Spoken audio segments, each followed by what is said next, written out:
Out here in the wild, every meal is a victory. But roasting a whole goat? That's not just a meal, it's an epic adventure.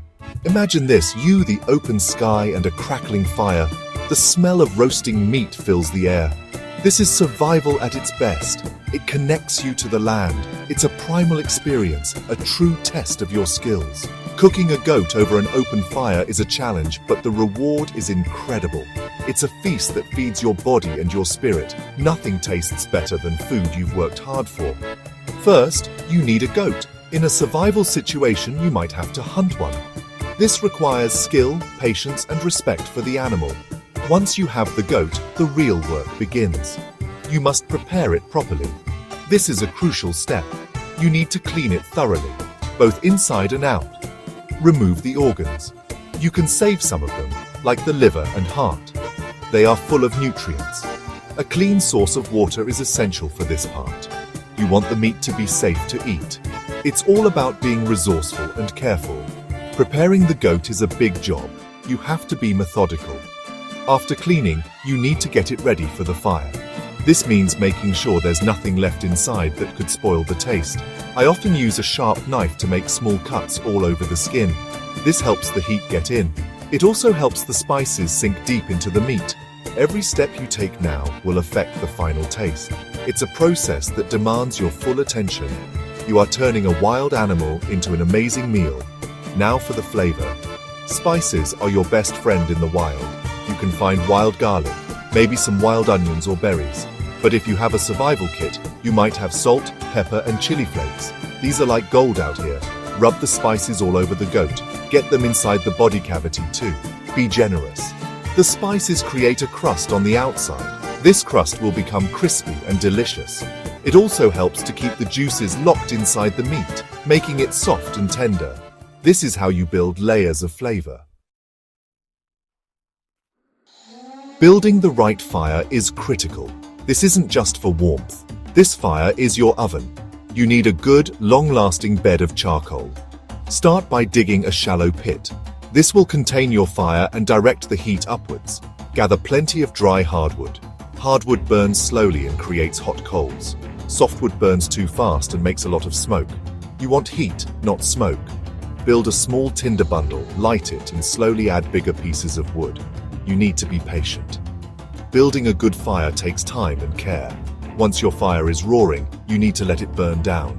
You're not cooking over flames. You are cooking over hot coals. The flames will just burn the outside of the goat and leave the inside raw.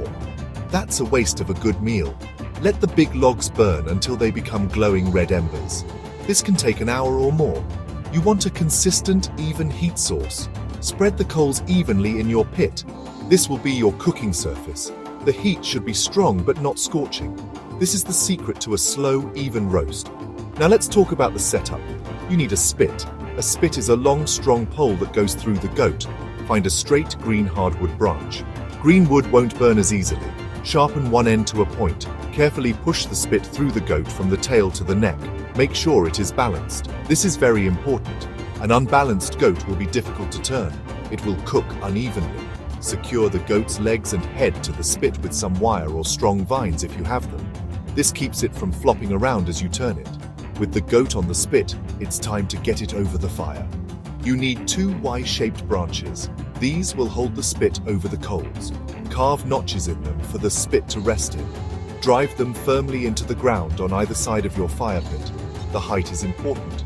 You want the goat to be close enough to the coals to cook, but not so close that it burns. You should be able to hold your hand over the coals at the goat's height for about 5 or 6 seconds. That's the right temperature. Now you are ready to start roasting. The roasting has begun. This is a game of patience and attention. Your main job now is to turn the goat. You must turn it constantly. A slow, steady rotation is key. If you leave it in one spot for too long, that side will burn while the other side stays raw. Every 10 to 15 minutes, give it a quarter turn. This ensures that every part of the goat gets the same amount of heat.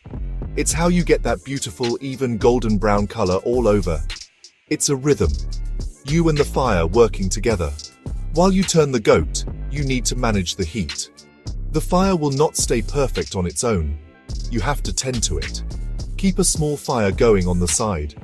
As your main coals start to cool down, you can add fresh hot coals from your side fire. Use a long stick to move the coals around. If one spot is too hot, spread the coals out. If another spot is too cool, push more coals there. You are in control of the temperature.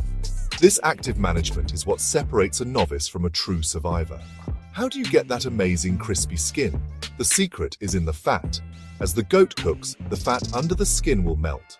This is called rendering. This hot fat is what crisps up the skin. You can help this process along. I sometimes make a simple basting brush from a bundle of pine needles or tough grasses. Dip it in the rendered fat that drips down. Then brush that fat back onto the skin. This adds flavor and helps create an incredibly crispy, crackling crust. The sound of it sizzling is the sound of success. Keeping the meat soft and juicy is just as important as the crispy skin. The key here is slow cooking. Don't rush it. A whole goat can take many hours to cook properly.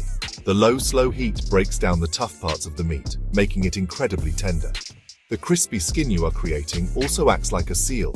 It holds all the moisture and juices inside. So by focusing on that crispy exterior, you are also ensuring a soft, succulent interior. It's a win-win. This is the art of wild cooking. How do you know when it's done? This is a crucial question. Out here, you don't have a meat thermometer. You have to use your senses. Look at the color. It should be a deep golden brown all over. Listen to the sizzle. It should be a steady, happy sound. But the best way is to check the meat itself. Make a small, deep cut in the thickest part of the thigh. The juices should run clear. If they are pink or red, it needs more time. Be patient. A little more time on the fire is better than getting sick from undercooked meat.